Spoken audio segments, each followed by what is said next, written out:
사도행전 10장 17절서부터 우리 33절까지 같이 읽도록 하겠습니다. 읽겠습니다. 베드로가 본 바 환상이 무슨 뜻인지 속으로 의아해하더니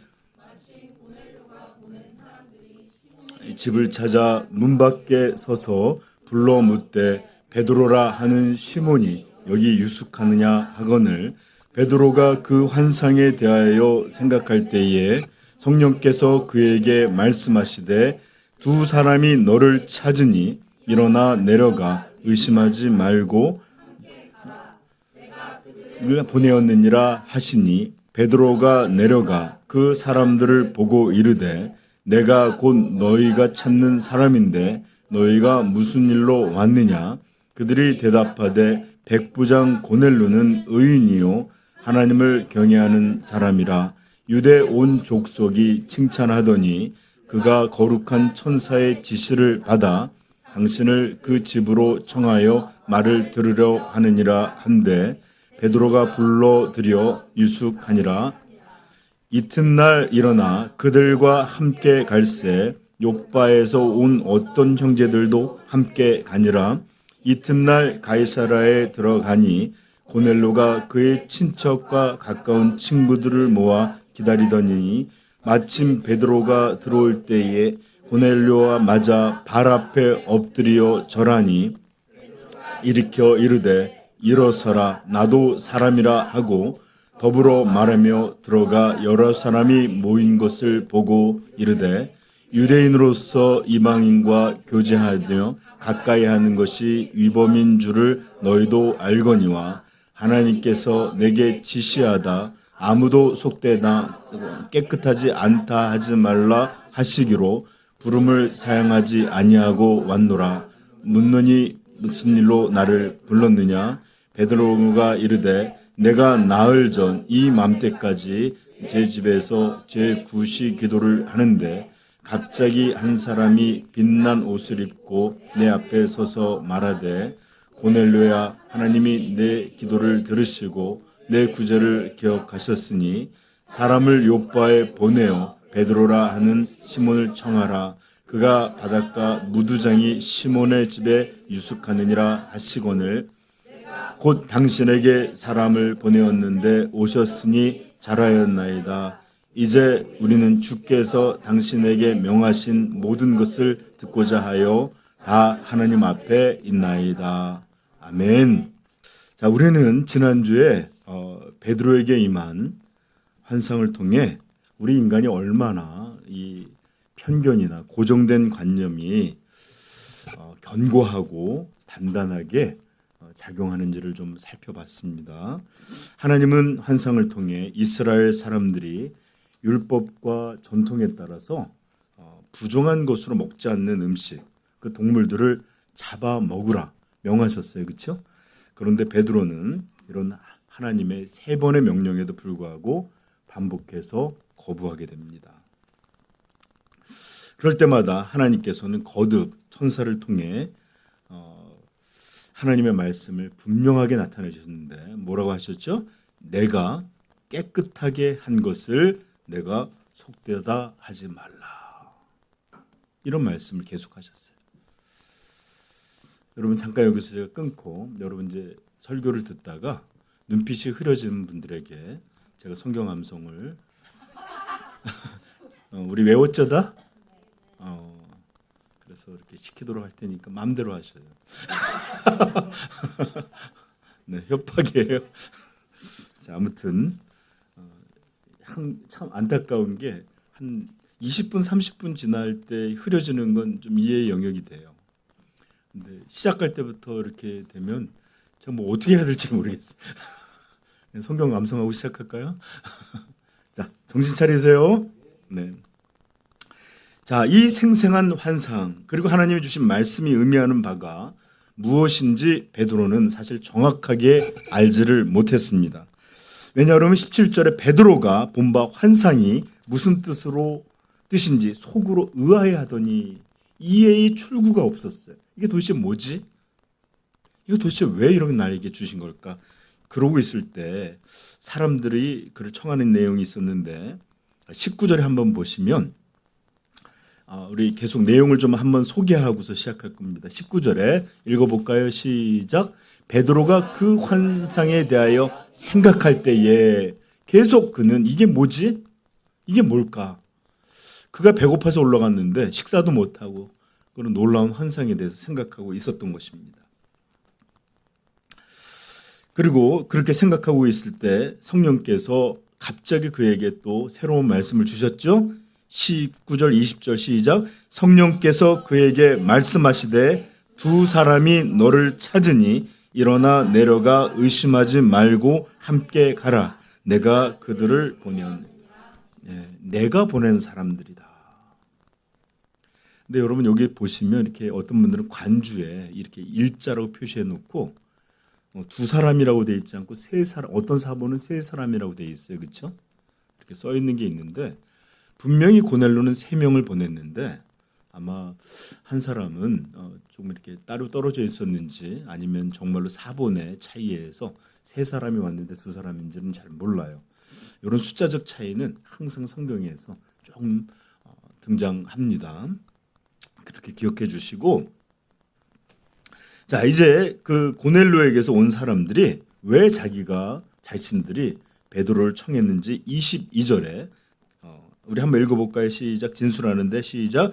그들이 대답하여 백부장 고넬로는 의인이요 하나님을 경외하는 사람이라 유다의 온 족속이 칭찬하더니 그가 거룩한 천사의 지시를 받아 당신을 그 집으로 청하여 말을 들으려 하느니라 한데, 거룩한 천사가 우리를 고넬로에게 당신을 청해서 그 말씀을 들으라 이렇게 명했기에 우리가 여기 왔습니다 이런 뜻이에요.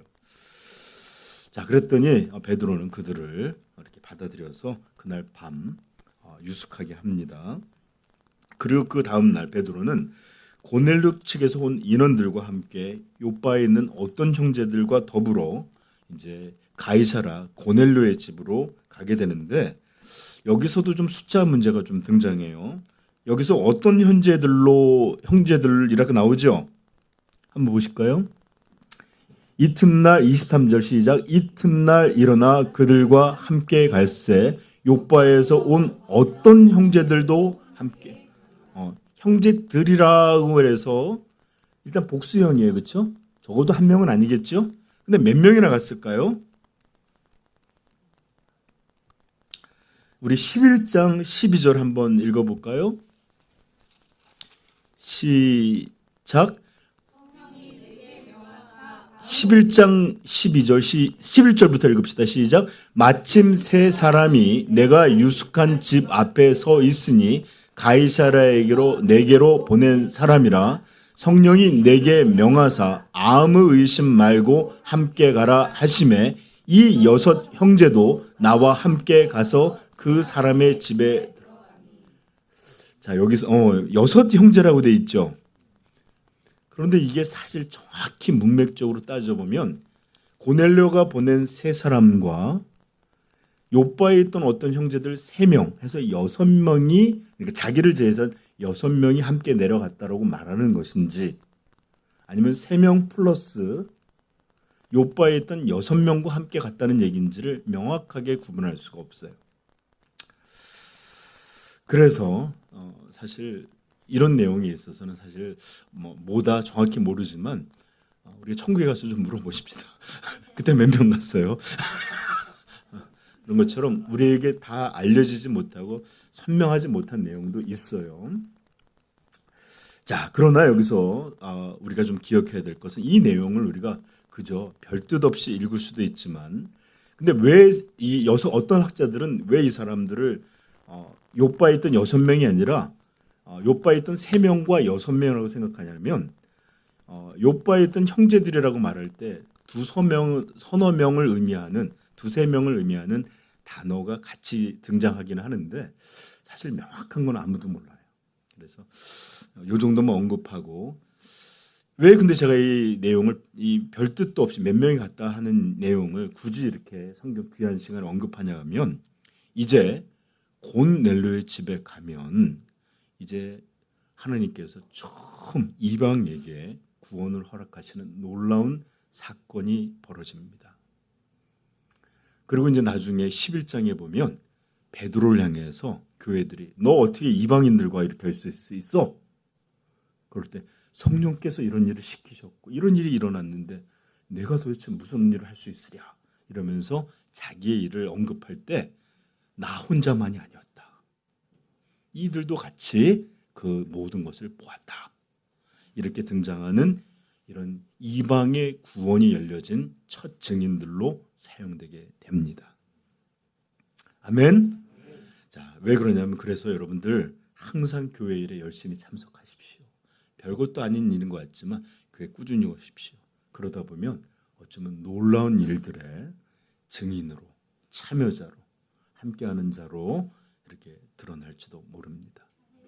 이 6명 중에는 어쩌면 요빠가 좀 지겹기에 베드로 사도 쫓아가서 한번 가봐야 되겠다. 가이사라 경치도 좋다는데 바닷가라는데 이러고 갔을지도 몰라요. 물론 아니겠지만 그런데 이렇게 하나님께서 이방을 향하여 처음으로 구원의 문을 여시는 그런 증인이 되었다라는 거예요.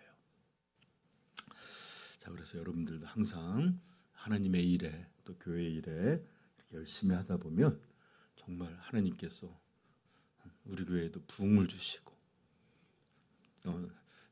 좀 그렇게 되리라 믿지 않지만 3,000명, 5,000명 초대교회 같은 일들을 허락하시는 걸 목도하는 그러지 마시고 그런 일들을 허락하시는 증인들로 또 보여지게 될 줄도 기대해 봅니다. 네. 자, 이제 드디어 베드로는 고넬료 집에 들어가게 됐을 때 거기에 들어가서 몇 가지 일들이 있었습니다. 이 먼저 고넬료가 만나는 베드로와 만나는 장면에서 고넬료에게 너무 귀한 모습도 있었지만 또 그렇지 못하고 조금 아직도 고넬료가 이방인적인 요소가 있구나 하는 점도 발견하게 되는데 먼저 그는 이런 놀라운 은혜의 기회를 자신만 또는 자신의 가족만 그렇게 생각하지 않았고 여러 사람들을 모았다 그러는데 24절 한번 볼까요? 시작. 이튿날 가이사라에 들어가니 고넬료가 그의 친척과 가까운 친구들을 모아 기다리더니 많은 사람들이 함께 모여서 이 말씀을 들을 수 있도록 그렇게 그 사람이 애썼다는 거예요. 여러분 우리 보통 이렇게 지난번에도 있었지만 우리 창립 예배든지 또는 우리 초청 예배든지 어떻게 해서든지 같이 나와서 하나님께 예배드리고 말씀을 듣고 복음을 듣게 해야 되겠다. 시켜서가 아니라 그런 마음들로 우리가 초청하기도 하죠. 네.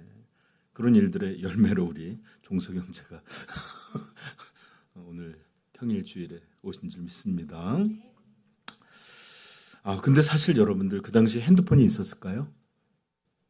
아니면 무협지에 나오는 전속으로라도 있었을까요? 근데 여러분 언제 올 줄 알고 그 거리가 가깝지도 않고 그 일정이 정말 허락을 받았는지 오게 되면 그 준비해서 오는 일정의 거리는 얼마나 되는지 아무도 모르는데 이 사람들 어떻게 해요? 모아서 기다렸다라는 거예요. 그러니 이 사람들은 혹시 요때 오지 않을까? 아니면 점심에 올까? 아니면 언제일지 모르니까 어떻게 해요? 그냥 여기서 꽤나 오래 대기를 하고 있었다는 것입니다. 여러분 이게 쉬운 일이 아닌 게 우리 정해진 시간이 있죠. 예배. 정해진 날짜가 있죠. 근데 그것도 지키기가 어려울 때가 많아요. 근데 언젠지도 무슨 날인지도 모르는데 무조건 기다리고 있었어요. 그들도 가정이 있었을 것이고 애들도 있었을 거고 고넬료가 언제 와요? 그러면 조금만 기다려보라고.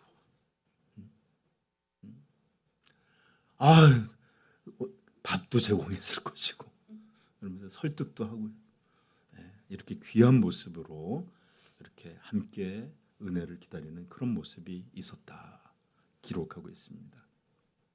그럼에도 불구하고 이렇게 귀한 모습을 가졌음에도 불구하고 이방적 신앙에서 완전히 벗어나지 못한 그런 모습을 또 보게 되는데 베드로를 잘못된 방식으로 환영했던 거예요.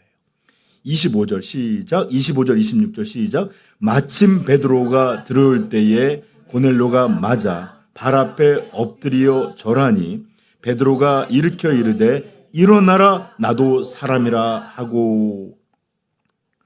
얼마나 그가 이렇게 정중하게 마치 하나님과 천사를 대하는 것처럼 그렇게 절을 했는지 베드로가 민구에서 일어나라 일어나라 나도 사람이다.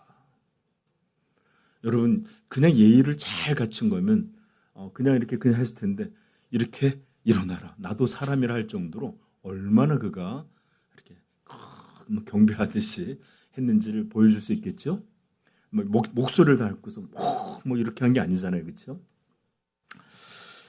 자, 그리고 이제 그 베드로는 모여 있는 사람들을 향해서 이렇게 말합니다. 28절, 29절 읽어볼까요? 시작.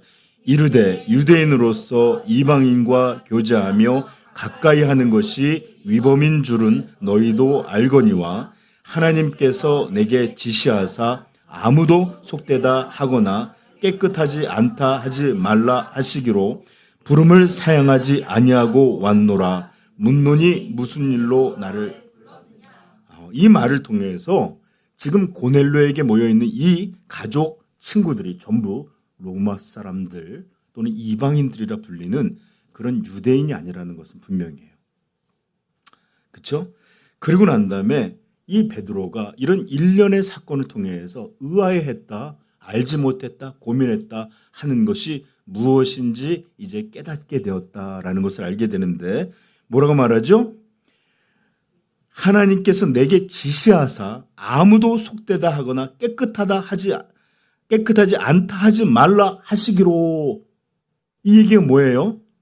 내가 깨끗하게 한 것을 어떻게 해요? 내가 속되다 하지 말라는 음식 이야기였잖아요. 보자기가 내려오던 이야기였잖아요. 그것이 이제 이방인들에 대한 이야기였음을 베드로가 깨닫고 알게 되었다 이런 말입니다. 그 내용은 단지 먹는 음식에 대하여 하나님께서 말한 것이 아니라 이방인들이 음식보다 더 부정한 음식보다 더 부정하게 여기고 혐오까지 하던 이 이방인들을 향한 하나님의 뜻이었구나 라는 것을 이제 베드로가 알게 되었다. 이겁니다. 이것을 통해서 보게 됩니다. 여러분 조금 전에 좀 단지 이 환상, 지난주에 우리가 봤던 이 환상은 먹는 것에 대한 것이 아니었습니다.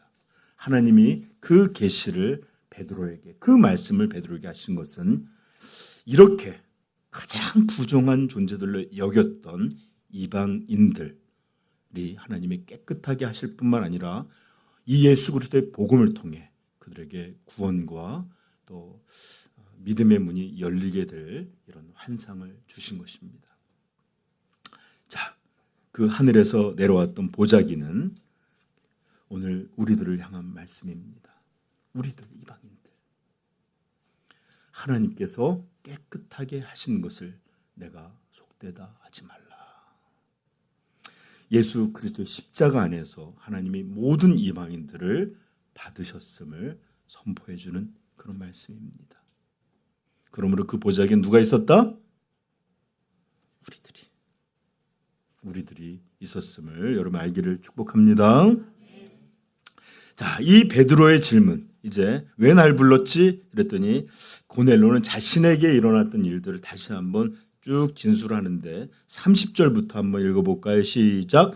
고넬료가 이르되 내가 나흘 전 이맘때까지 내 집에서 제9시 기도를 하는데 갑자기 한 사람이 빛난 옷을 입고 내 앞에 서서 말하되 고넬료야, 하나님이 내 기도를 들으시고 내 구제를 기억하셨으니 사람을 요바에 보내어 베드로라 하는 시몬을 청하라.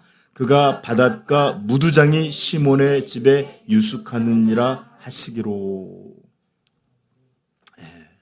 이렇게 자신에게 있었던 일을 말합니다. 몇 시 기도였죠? 여기 9시라고 하면 3시.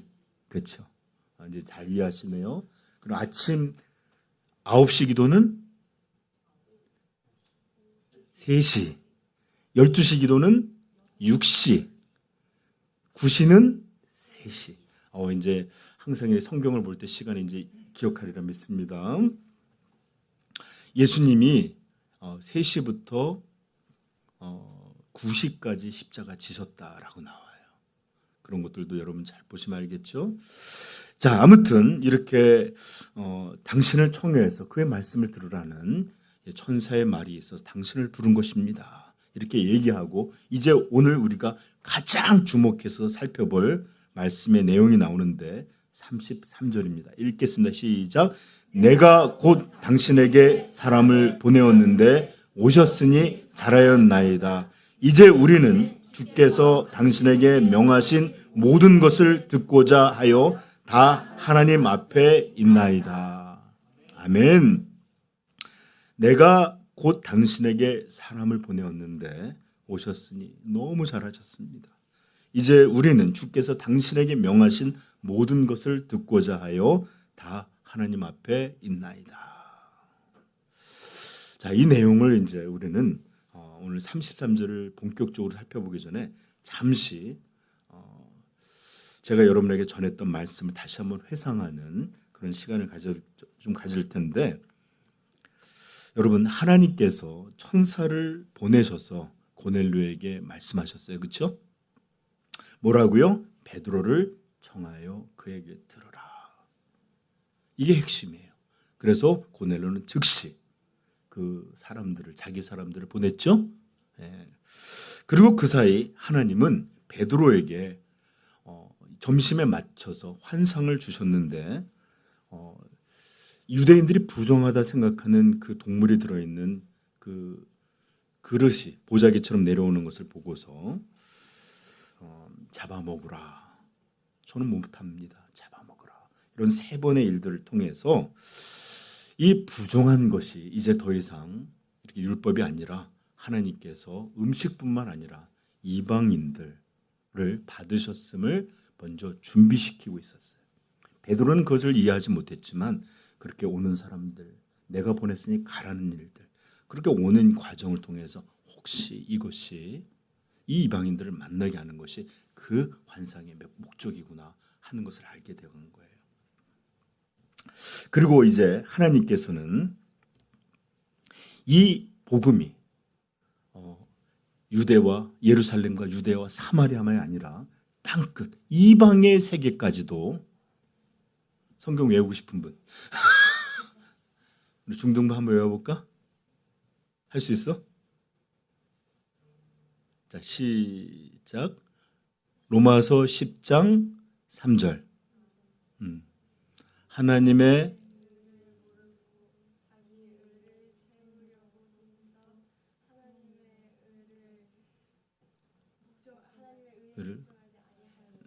몇 장 몇 절?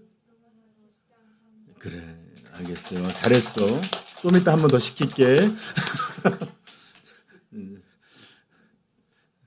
그래요. 눈을 피하지 마십시오. 자, 이렇게 하나님께서는 이 복음이 이제 이방인들에게 확장되는 이 일을 위하여 이렇게 많은 일을 하셨는데, 이 일을 누구에게 시키셨죠? 파도 베드로에게 복음을 전하도록 그렇게 부르고 청했는데 왜 천사가 아닌 베드로였을까요? 왜 직접 말씀하시지 않고 그렇게 복잡하고 여러 가지 단계를 거쳐서 말씀하신 걸까요? 여러분, 전에도 했지만 천사를 통해 그때 바로 말씀하셨다면 여러분 이렇게 복잡한 일이 없을 텐데, 고넬료에게는 환상을 주셔서 또 그 사람들을 보내게 하시고, 또 보내는 과정을 통해서 그들이 올 때쯤 베드로에게 환상을 주시고, 또 그들과 함께 오는 일들을 통했는데 며칠이나 이런 과정이 이루어졌을까요? 예? 성경 읽었잖아요. 그렇죠? 30절 시작. 고넬료가 이르되 내가 나흘 전 이맘때까지 4일이 지난 거예요. 벌써 환상을 받은 지 4일이 지난 거예요. 즉시 떠나갔고 그 다음날 하룻밤 길에서 중간에 노숙했다고 왔고, 또 베드로가 그에게 불러서 정하고 이틀 됐죠. 오는 길에 아마 하루가 또 지났던 것 같아요. 4일이 될 동안 이렇게 여러 과정을 거쳐서 고넬로의 집에 오도록 하신 것입니다. 여러분, 이렇듯이 하나님은 이 놀라운 생명의 복음을 천사가 아니라 누구? 바로 우리 그리스도인들에게, 다른 어떤 영광스러운 어떤 천사들의 이런 것이 아니라 바로 지상의 교회에게 이 사명을 주셔서 복음을 전하도록 명하신 것입니다. 그러므로 복음은 천사가 전해요, 우리가 전해요? 아멘. 그리고 우리가 전하지 아니하면 어떻게? 천사가 대신에? 아닙니다. 교회가 복음을 전하지 아니하면 세상은 절대로 복음을 들을 수가 없습니다.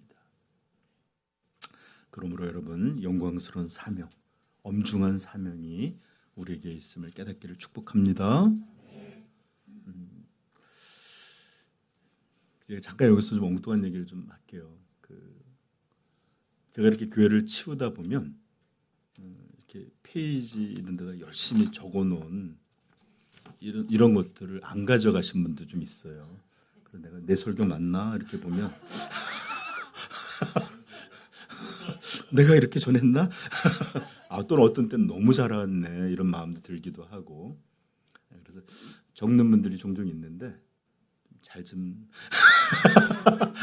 저에게 검사 받고 농담 이렇게 잊지 않으려고 적는 거 너무 좋습니다. 그래서 다시 한 번씩 꼭 보시길 바래요. 자, 이렇게 하나님께서는 인생을 살리는 유일한 길, 그게 뭐죠?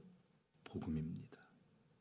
오직 예수 그리스도의 십자가, 부활, 이 그리스도의 이 존재만이 인간을 살리는 유일한 복음입니다. 그래서 로마서 1장 16절은 이렇게 말해요. 내가 복음을 부끄러워하지 아니하노니, 이 복음은 모든 믿는 자에게 구원을 주시는 하나님의 뭐라? 능력이 됨이라. 아멘. 먼저는 유대인에게요, 그리고 헬라인에게로다.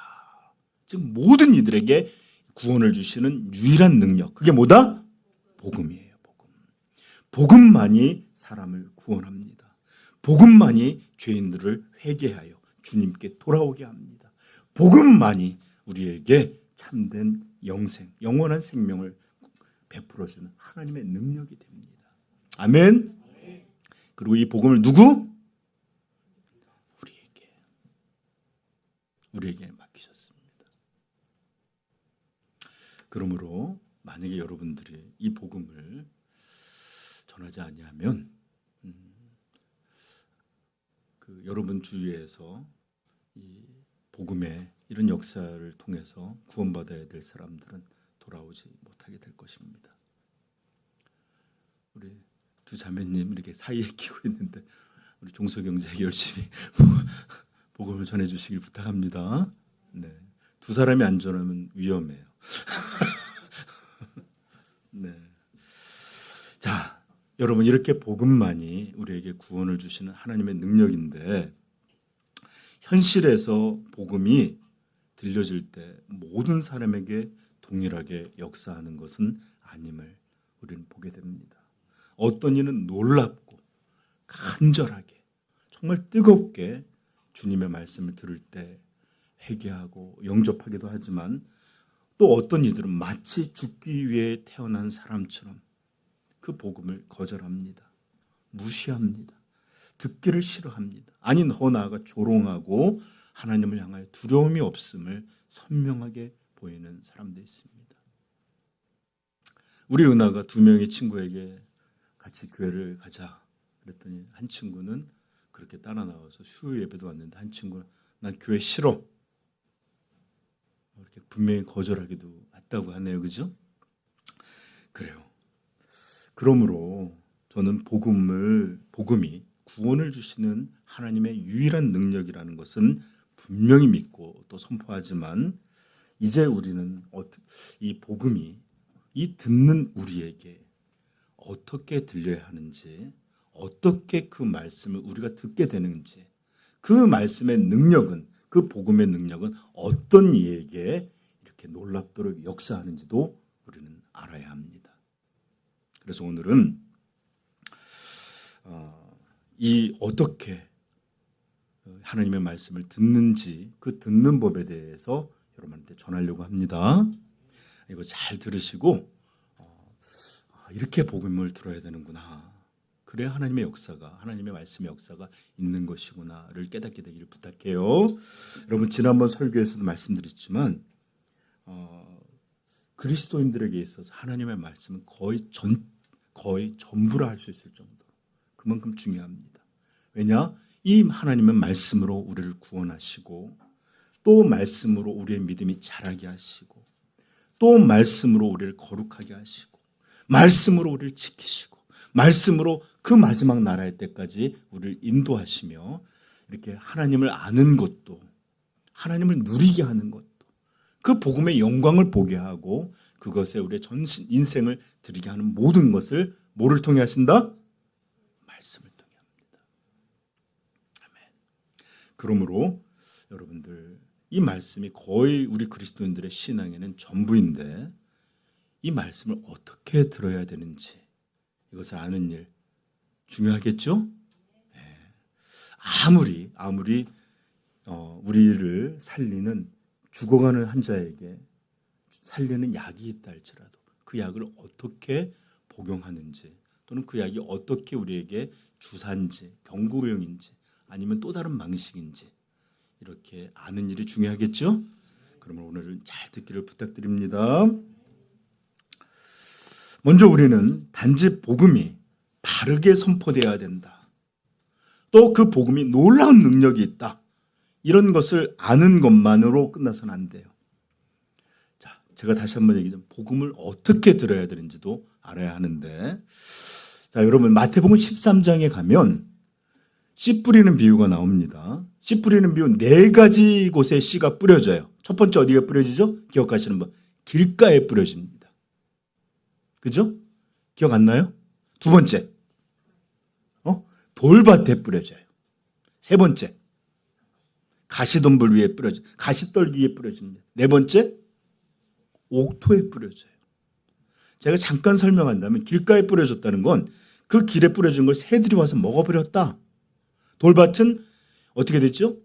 이 돌밭이기 때문에 뿌리를 내지 못해서 자라지 못하고 죽어버렸다. 세 번째, 가시떨기, 자랐어요. 처음에 기쁨으로 들었어요. 그런데 자라다가 가시가 있으니까 자라지 못했어요. 그리고 마지막 옥토에 뿌려졌을 때 어떤 일이 벌어졌죠? 30배, 60배, 100배의 열매를 거두게 되었습니다. 여러분, 그 비유가 의미하는 바가 뭘까요? 씨는 똑같이 모두 생명을 담은 놀라운 진리의 복음이었습니다. 그 씨에는 정말로 작게는 30배, 그리고 60배, 100배가 넘는 엄청난 능력이 담겨있는 씨였어요. 그런데 길가와 같은 사람의 밭에 뿌려진 것, 돌짝 같은 마음에 뿌려진 것, 그 다음에 가시떨기와 같은 사람에게 뿌려진 것, 이런 것들이 다 어떻게 됐습니까? 아무런 열매를 거두지 못하고 이것들은 다 없어지게 됩니다. 오직 유일하게 옥토에 뿌려진 그 열매만이 그렇게 놀라운 열매들을 받았는데, 자, 그렇다면 여러분,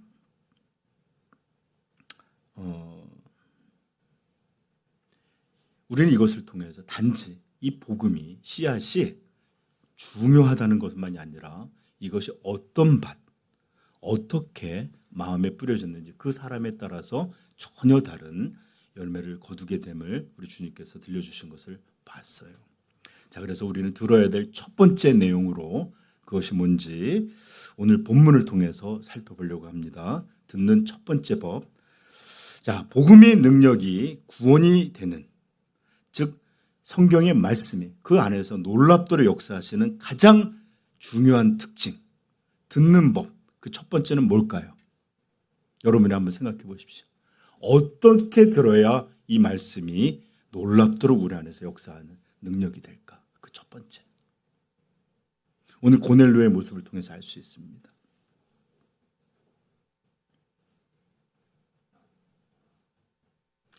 잘 들으세요. 잘 들으세요. 첫 번째, 어떻게 들어야 되는지 첫 번째 가장 중요한 건 겸손하게 들어야 된다는 것입니다. 겸손.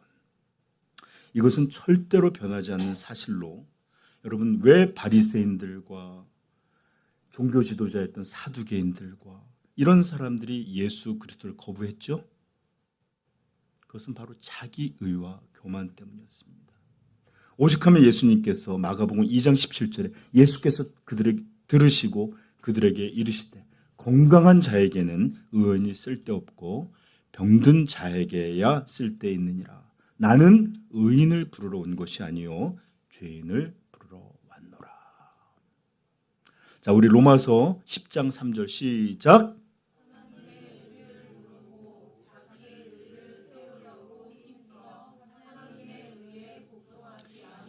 아멘. 이건 이스라엘이 왜 하나님을, 이스라엘의 지도자들이 왜 예수 그리스도를 부인했는지, 이 하나님의 의를 거부했는지를 설명한 거예요. 하나님의 의를 모르고 자기의 의를 세우려고 힘써서 하나님의 의에 복종하지 아니하였다.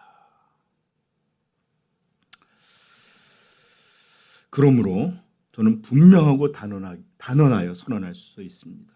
교만한 자, 자기를 의롭게 여기는 자, 자기를 괜찮다고 생각하는 자, 이런 이들에게는 절대로 하나님의 이 말씀의 역사가 이루어지지 않습니다. 그런 이들에게는 절대 복음의 은혜가 없습니다. 오히려 나는 죄인이요, 나는 병든 자예요, 나는 깨어진 자로다 고백하는 그런 이들에게 말씀은 역사합니다. 물론 이들이 변할 수 없다는 거 아니에요. 이들도 구원에 이를 수 있습니다. 이들에게도 복음의 역사가 임할 수 있습니다.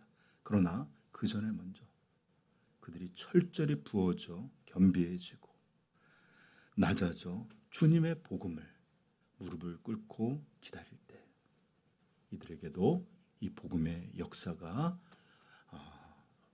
놀라운 능력으로 일어나게 될 것입니다. 아멘.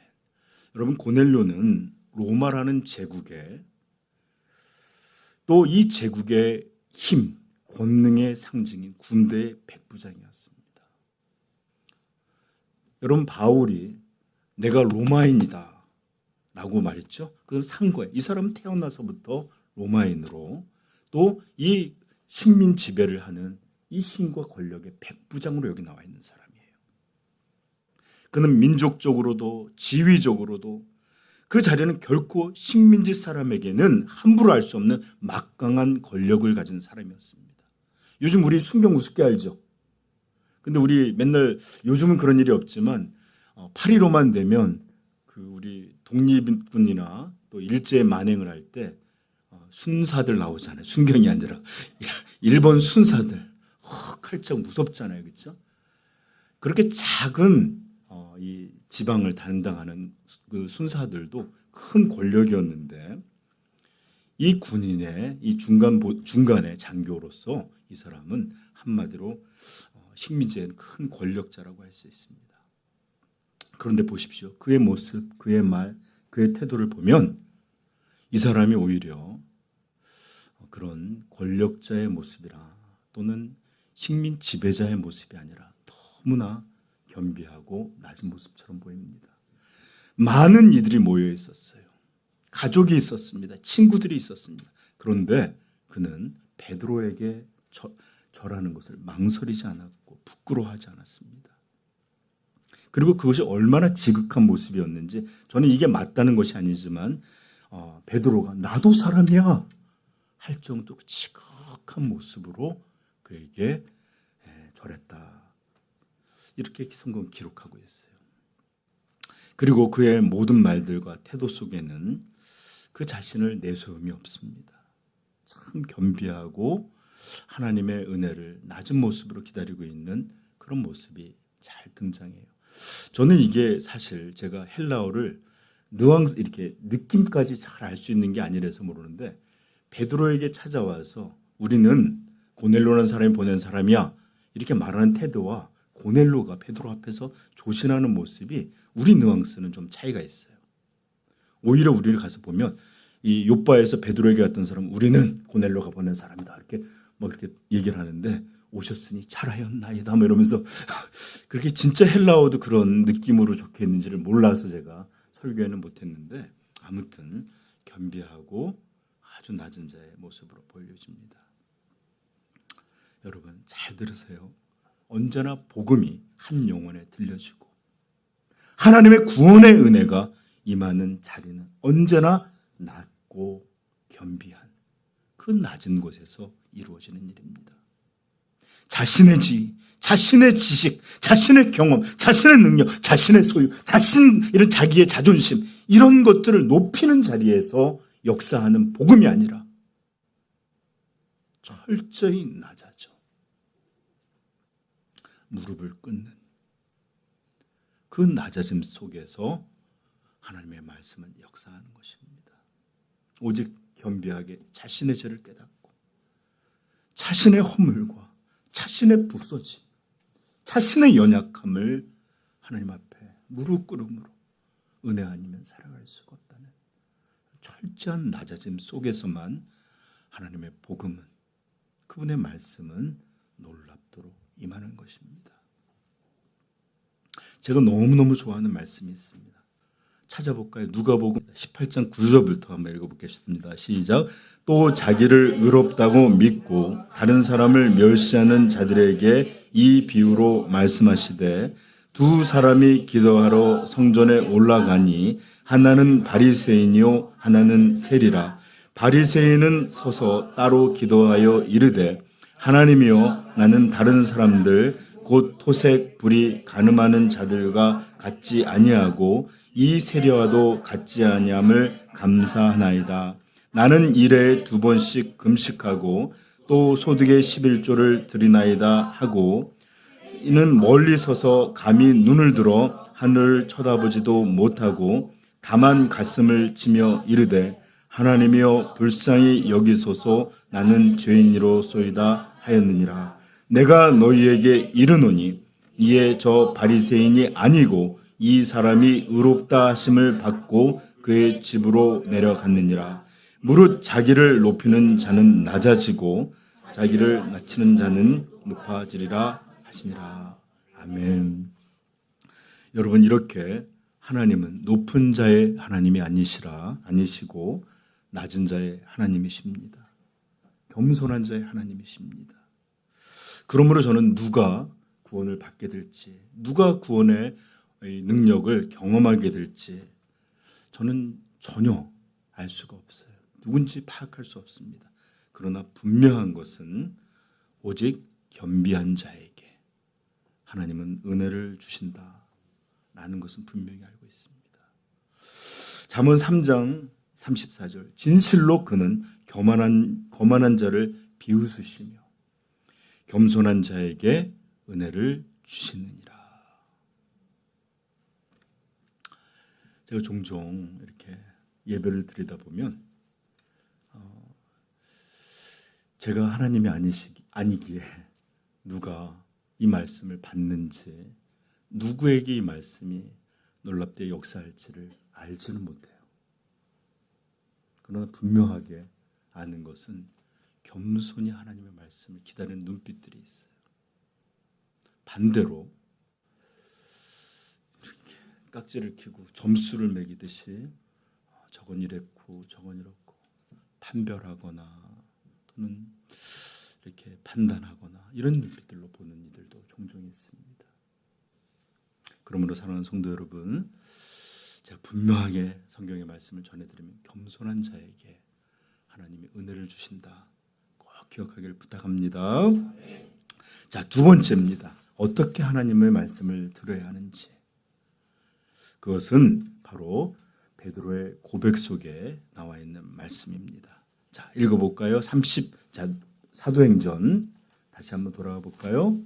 10장 33절 시작. 사람을 보내었는데 오셨으니 잘하였나이다. 이제 우리는 주께서 당신에게 명하신 모든 것을 듣고자 하여 하나님 앞에 있나이다. 아멘. 지금 고넬료가 그의 육신의 눈으로 보는 사람은, 즉 눈앞에 선 베드로는 대단한 학자처럼 엄청난 영향력이나 권세 또는 능력을 가진 사람처럼 보이지 않았을 것입니다. 그 목소리를 들어봐도 고도의 학문적 언어를 갖고 있는 사람이라든지 이 말씨를 통해서 이 사람 세련되고 또 굉장히 스마트한 그런 사람인 것을 드러나 있지도 않을 거예요. 왜냐?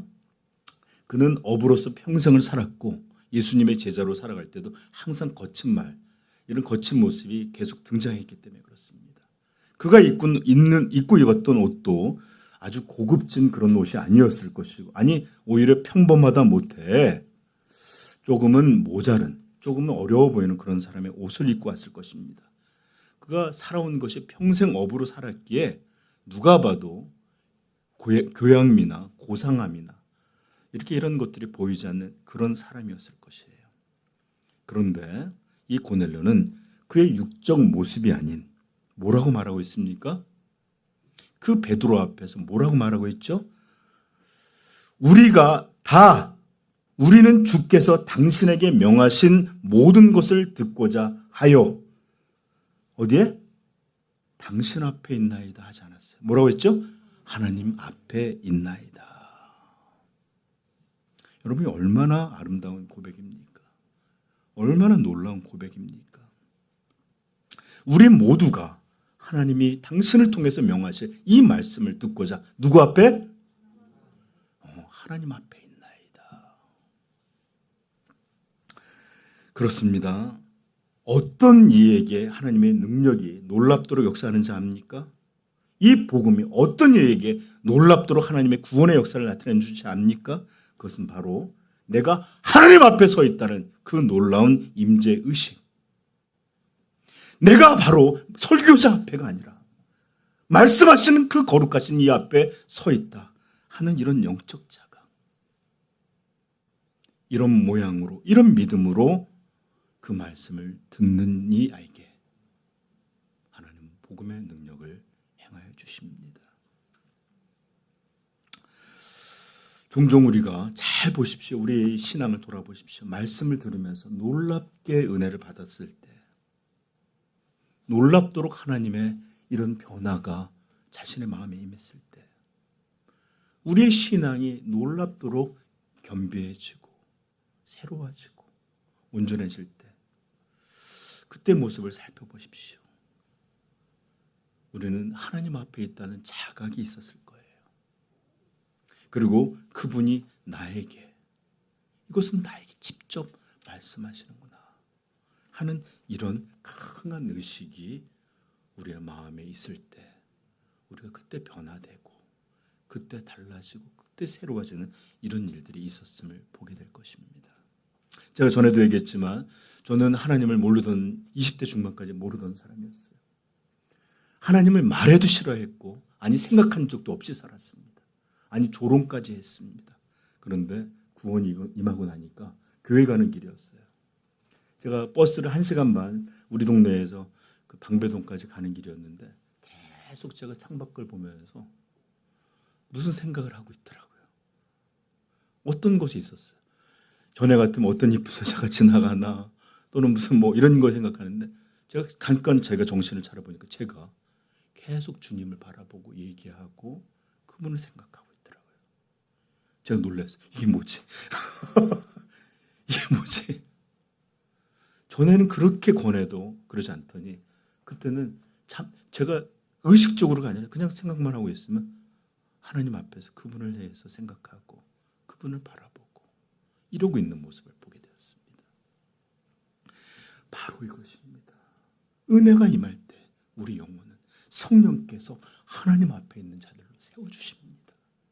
그리고 바로 모두에게가 아니라 나에게, 오직 나에게 그런 이야기를 들려주시고 오직 나에게만 말씀하시는 것처럼 그런 마음에 사로잡히게 됩니다. 이렇게 우리의 마음이 이런 일이 될 때 우리는 그 복음이 하나하나 이제는 들었던 이야기가 아니라 새로운 이야기로 들려요. 정말로 나의 고백처럼 들리게 됩니다. 제가 아까 저 찬양을 하는데 눈을 감고 있는데 여러분, 예수께서 죄인을 위해 구원하셨다, 이 말이 얼마나 많이 들었어요. 근데 했는데 와, 이 말이 얼마나 저 마음을 기쁘게 하는지 몰라요. 그걸 듣는데 너무 좋더라고요. 주님께서 나를 구원하셨구나. 여러분, 이렇게 하나님은 우리의 마음에, 이 마음에 새로운 것들을 깨우고 하나님 앞에 있음을 알게 하심으로 그 말씀이 하나님의 것으로, 나를 향한 말씀으로 들리게 하는 줄을 알기를 축복합니다. 여러분, 지금 여러분은 어떻게 예배를 드리고 있습니까? 지금 여러분들의 말씀은 어떻게 여러분들에게 들려지고 있습니까? 정말 오늘 고넬료와 같이, 아니 모든 은혜 받은 자들과 같이 무릎 꿇고 겸비한 마음으로 이 말씀을 듣고 있습니까? 정말로 하나님의 은혜만을 간구하는 그런 심령으로 그렇게 하나님을 향하고 있습니까? 정말 예배의 자리에 나올 때마다, 그분의 말씀을 들을 때마다 살아계신 하나님의 앞에 있다라는 이런 놀라운 임재의식, 그리고 나에게 말씀하시는구나 라고 하는 그런 영적인 깨달음이 여러분들에게 있습니까? 여러분, 고넬료는 베드로라는 설교자 앞에 있지 않았습니다. 그는, 그에게 있어서 그 말씀을 듣는 시간은 사람의 말을 듣는 시간이 아니라 하나님 앞에서 그분이 말씀하심을 듣는 그런 시간이었습니다. 그래요, 여러분, 예배 시간에 있는 설교 시간은 목사의 강연 시간이 아닙니다. 그냥 계속 이어지는 지루한 연설도 아닙니다. 참되게 그 은혜를 받는 이들에게는 하나님 앞에서 사람의 입을 통하여 나에게 말씀하시는 그런 하나님의 음성을 들릴 때 우리의 영혼은 놀랍도록 하나님의 말씀에 반응하게 되는 것입니다. 여러분, 지금 여러분은 누구 앞에 있습니까? 누구의 말을 듣고 있습니까? 하나님인가요? 아니면 설교자인가요? 이것이 바뀌지 않는 한 여러분들은 참으로 복음이 능력이구나, 참으로 하나님은 살아계신 분이시구나, 참으로 하나님은 나 같은 자에게 구원을 베푸신 그런 분이시구나 하는 것을 전혀 알지 못할 거예요. 그러므로 저는 여러분들이 겸비하게 하나님 앞에 서 있는 자들, 하나님 앞에 나와 있는 자들로 있기를 축복합니다. 분명히 복음을 전하는 자들에게 하나님은 복음의 내용이 온전할 것을 명하십니다. 그럴 뿐만 아니라 올바른 태도, 올바른 마음, 올바른 심령으로 그 말씀을 선포하실 것을 명하세요. 그러나 전 너무 부끄럽고 너무 또 모자람을 정말 잘 의식하지만 우리 성도들이 갖는 모든 신앙의 문제가 항상 그 설교를 전하는 그 설교자에게만 있는 것은 아님을 좀 깨닫기를 바라요. 저도 그래요. 저도 클 때도 그렇지만 말씀이 정말로 능력 있게 놀랍도록 재밌게 들려주면 나도 변할 텐데 이렇게 자신의 모습이 변하지 않는 것을 이렇게 설교자 탓을 할 때도 있을 겁니다. 그러나 맞는 부분이 맞아요. 정말 능력 있는 말씀, 살아계신 하나님의 이 거룩한 말씀을 잘 전하는 것, 설교자의 책임입니다. 그러나 우리 영혼의 문제는 모든 것이 다 설교자에게만 있는 것은 아님을 기억하시길 부탁드립니다. 그리고 하나님은 이 복음을 듣는 자들에게도 분명하게 명하십니다. 낮아져라, 겸비하라, 내게 무릎을 꿇고 내 앞에서 나의 말을 들어라. 그렇습니다. 구원에 이르는 이 복음은 겸손하게 하나님 앞에서 그 말씀을 기다리고 사모하고 무릎 꿇는 자에게 역사하심을 여러분 기억할 수 있기를 부탁드립니다. 그러므로 예배의 자리에 앉아 있다는 것만으로는 부족해요. 그저 이렇게 주일에 함께 모였다는 것, 이것만으로는 여러분 정말로 이것만으로는 절대로 성도를 변할 수 없습니다. 우리도 오늘 고넬료와 같이 반드시 이런 고백으로 하나님 앞에 나와야 합니다. 어떤 고백? 이렇게 고백해야 합니다. 주께서 우리에게 명하신 모든 것을 듣고자 우리는 다 하나님 앞에 있나이다.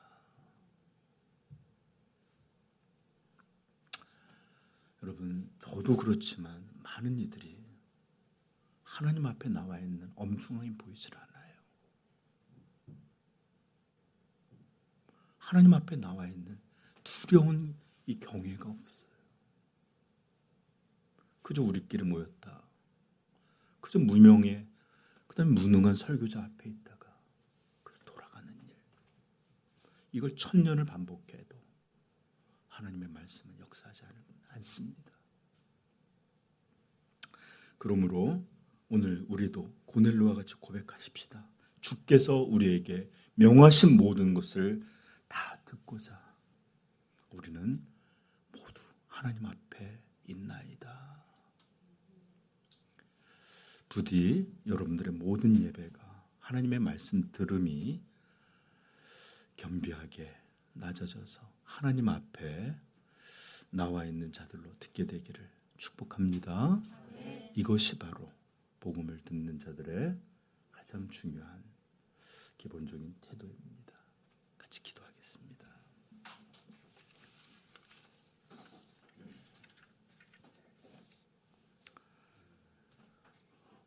여러분, 오늘 하나님은 여러분들에게 뭐라 말씀하셨나요? 정말 여러분들의 모양은, 영혼은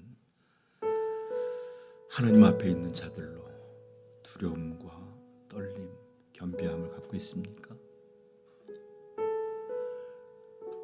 매번 주일에 반복되는 습관적인 그런 예배, 그런 습관적인 모임은 아닙니까?